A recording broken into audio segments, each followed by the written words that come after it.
Нарековте дека доаѓаат позитивни сигнали од Софија. Во тој контекст како ја примивте изјавата од бугарскиот премиер Јанев дека после изборите во двете земји ќе следува засилена динамика на разговорите и дека Бугарија треба да се води од иднината, не да биде закопана во минатото во однос на тие разговори? Знаете како и секој човек има одредени моменти на необјасневи застои во својот живот, во своето секојдневие, така и со државите, и со политиката, и со владите.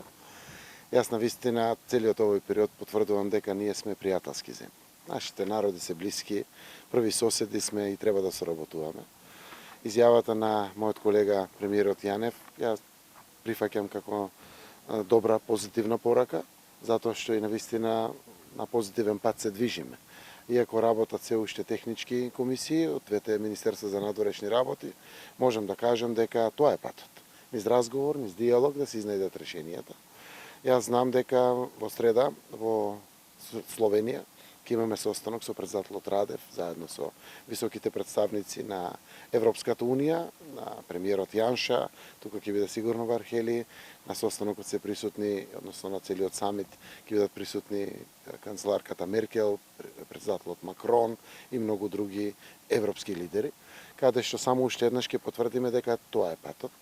Прво, сите знаеме дека кога завршуваат изборите, сите политичари, кај нас и в Бугарија и насекаде се поразумни, поодговорни, отколку пред изборите. И навистина со завршени избори кај нас, со завршени избори кај Бугарија, тоа е првата причина за да имаме добра шанса. Втората, уште посуштествена причина е во разговорите се движиме на добар пат.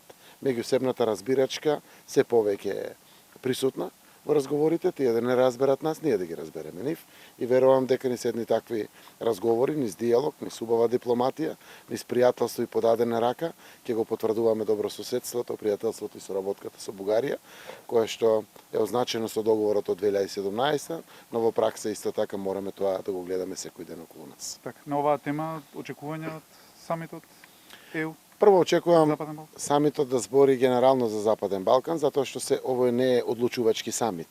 Ова е политички самит, посветен на земјите од Западен Балкан и ќе бидат навистина голем број од лидерите, односно председатели, премиери, канцелари од сите земји членки на Европската Унија. Словенија ни е голем пријател, од секогаш ни била.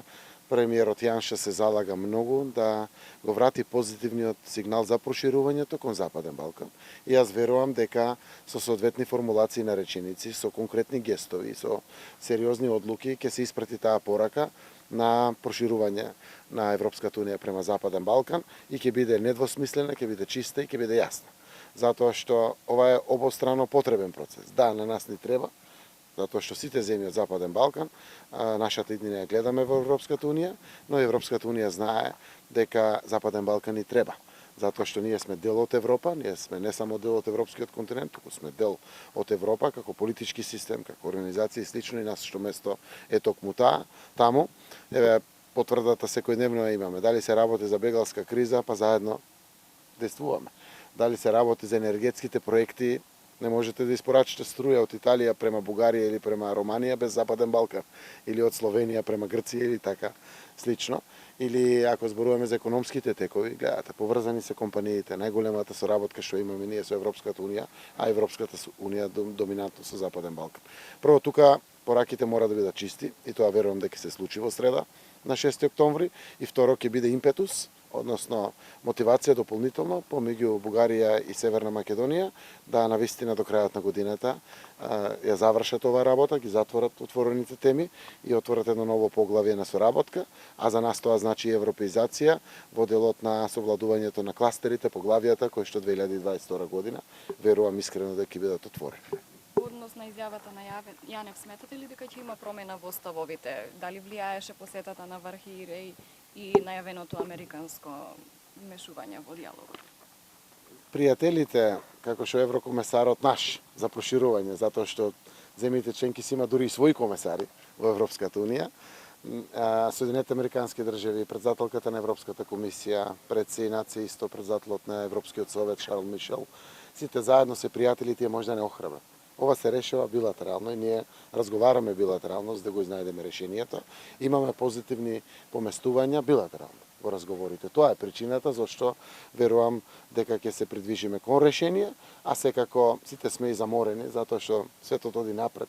Четврта индустријска револуција се случува, младите се се повеќе конектирани, дури еве за време на криза во споредба со лани, трговијата помеѓу Северна Македонија и Бугарија 20% е порасната.